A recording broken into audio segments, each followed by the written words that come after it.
Hello everybody! So today I'm looking at 4 sample libraries focusing on the strings and their legato function. So what is legato? Legato pretty much means a fluid and smooth connection between notes. You can play them separately, right? Or you can play them legato, you put them together.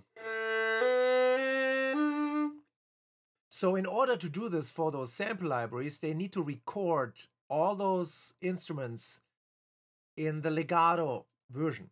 So if they record them separate and then put it together later, you're gonna get those disconnected notes and it doesn't sound realistic, right? And we had this at the very beginning when it all started, and it sounded great because they were real instruments being recorded and sampled, but you didn't get that smooth legato, right? That required a lot of work in your sequencer to overlap the notes and do crossfadings and things like that. So nowadays we are so advanced that all those libraries have recorded legato samples and pretty much include them in their package. So I'm looking at 4 different ones: the Spitfire Appasionata, the BBC Symphony, the 8 Dio Century strings, and the Cinematic Studio strings. So here we go.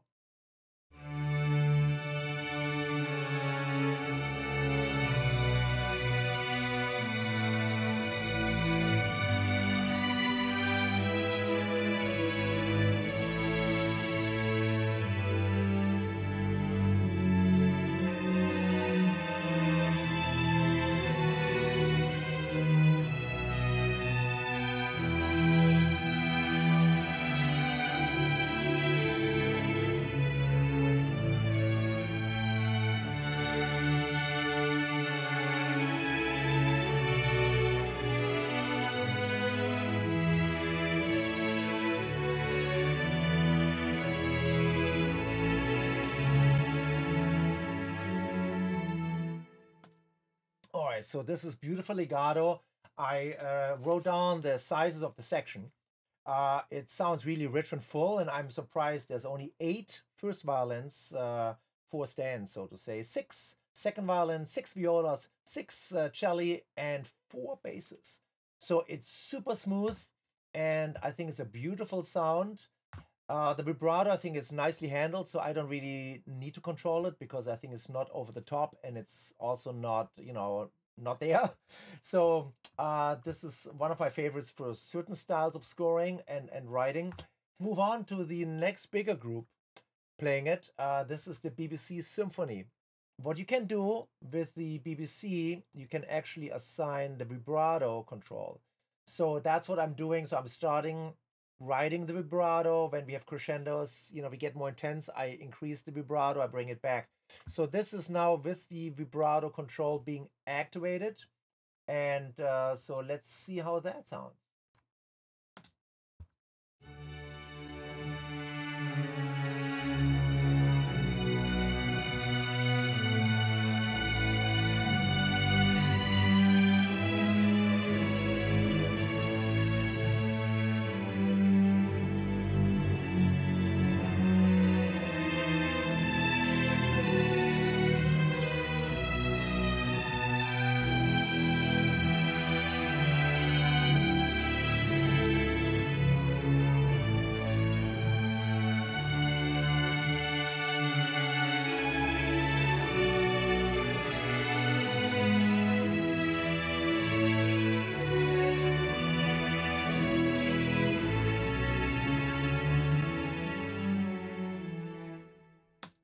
So also a beautiful library, and you can hear the weight on the low end, right? Basses and celli, and I already, if you look at the mixer down here, I had to put them down.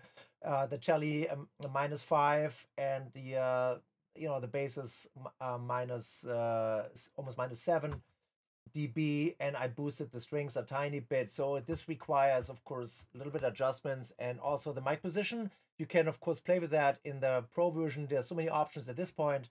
I'm on mix 1, and the same, by the way, in the Appassionata earlier playthrough. I have the first mix only. There are a couple more options, and you can play with, closer signals. And right now, this is how it comes. If you fire up your plugins, this would be the first setting. until you override them with your own preferred settings. All right. So this is the larger BBC Symphony. I think it's the largest group of this comparison. The next group I have is even smaller now. We go way back. This is the beautiful Adagio Century Strings version 2. And I looked up the size because I could hear a big difference. And of course, I'm not surprised. They have only 6 violins, first ones, plus 4 seconds. That's 10 strings, 10 violins, 5 violas, 4 celli, and 3 basses. So that's why a lot of people love this library for pop and certain productions where you want a smaller, more intimate sound, and you know that big symphonic stuff just gets too much in the way, and you can't really use that on certain productions. And that's why some of those other libraries, same with the Berlin Orchestral Tools library, which I do not have today, but next time I include them. So this is the Adagio library, and same with the Adagio, they have a lot of different controls you can do. I uploaded only the legato patch, so I'm saving some RAM, right? You can upload the full interface and add other things, but right now we're only looking at legato. They got release tails. You can shorten them, lengthen them. Also the speed between the legato. Vibrato also has a control. So I'm writing the vibrato, but I leave the other buttons pretty much alone. The legato volume, how loud those little, you know, transitions are between the individual notes. Also, the speed is pretty much the default when you open the patch, okay? So this is the Adagio library.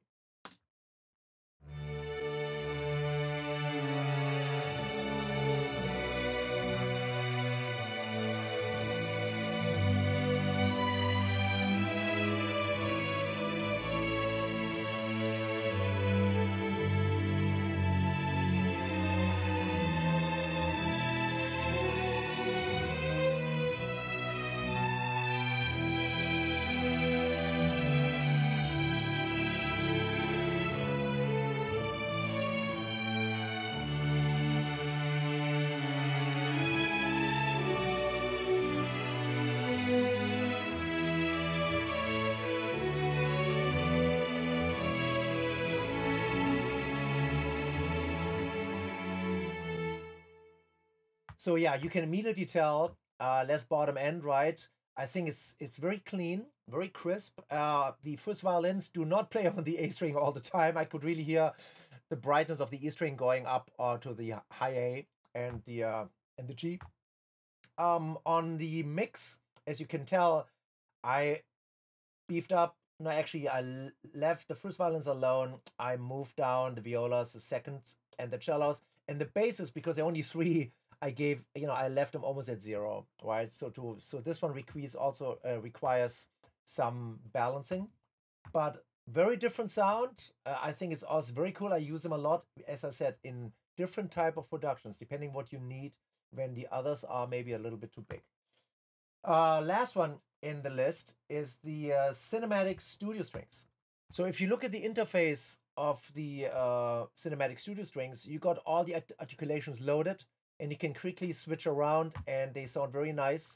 And so this is also great for sketching. There's certain limitations with this library also. They improved it a lot with the update. They also changed the legato now to the legato mode. There are 2 different ones. And so let's hear how this one goes. This is the Cinematic Studio Strings. And also because, let me see the size. This is a little in between. There are 10 first violins, 7 seconds, 7 violas, 6 celli, and 5 basses. So it's a little less than the BBC, but you know, definitely more than the Appassionata ones. Okay, so here we go. This is the Cinematic Studio Strings.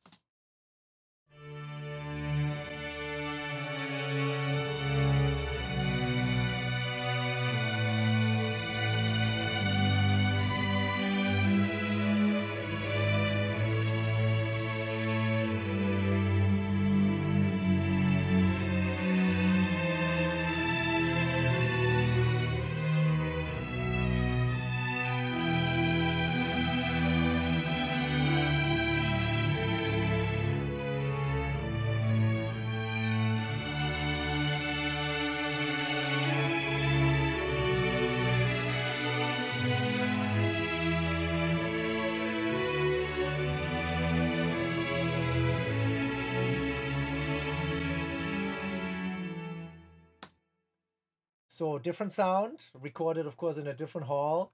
You know, each player brings his own personality kind of to a session, even if it's a section, you still hear that. There is vibrato control. You do not see it on the main GUI here. You see it on the little cogwheel if you click on that. And my vibrato fade is controlled by 88.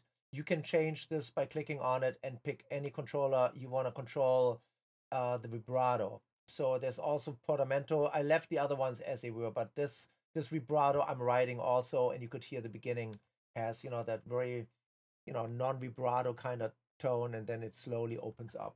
So yeah, those are the four, and I think they're all great in their own regards. And I know there are many more out there, and I wish I had more time to do more. Maybe down the line I will include some other libraries too, and I'm sure there are new ones coming out, you know, every year, which try to beat the other ones and add some new features. And so yeah, let me know in the comments which libraries you like best for legato. And I know there's also the Hollywood Opus and the Berlin ones, right? Tokyo Strings and all those. And I thought, just for fun, let's hear how this sounds. Everybody together, which is 150 strings. I did the math. If I have everybody join in on this experiment. So now we have 40 first violins, 31 seconds, 30 violas, 26 celli, and 20 basses. So that's almost 150 players. You never will have the budget for 150 string players, most likely, but I think it sounds pretty awesome. So here we have it. Everybody together on my legato samples playing the Bach air. So thank you, Bach, for this amazing piece anyway. And thank you guys for watching.